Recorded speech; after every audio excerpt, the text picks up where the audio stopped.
કે જ્યાં 55 કરોડના ખર્ચે બનેલો ટાઉન હોલ હાલ સફેદ હાથી સમાન સાબિત થઈ રહ્યો છે। નવસારીમાં રાજ્ય સરકારે 55 કરોડના ખર્ચે 900 બેઠક ક્ષમતાવાળો ટાઉન હોલ તૈયાર કર્યો છે, પરંતુ તેનું ભાડું સામાન્ય લોકો માટે અત્યંત મોંઘું સાબિત થઈ રહ્યું છે।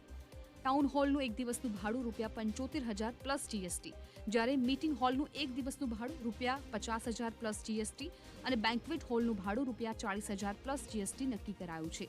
સ્થિતિ એ છે કે ટાઉન હોલ બન્યો ત્યારથી એકલ દોકલ સરકારી કાર્યક્રમ સિવાય અન્ય કોઈ કાર્યક્રમ થતા નથી।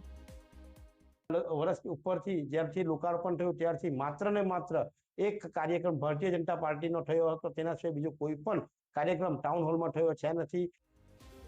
આ તરફ સ્ટેન્ડિંગ કમિટી ચેરમેને ટૂંક સમયમાં આ અંગે નિર્ણયની ખાતરી આપી છે।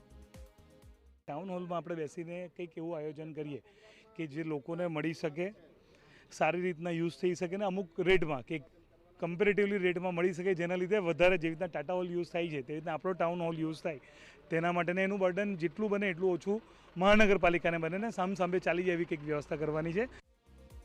મનપામાં નવા હોદ્દેદારોની નિમણૂક બાદ સ્થાનિકો આશા રાખી રહ્યા છે કે પદાધિકારીઓ હવે આ અંગે નવેસરથી વિચારી ભાડામાં ઘટાડો કરે।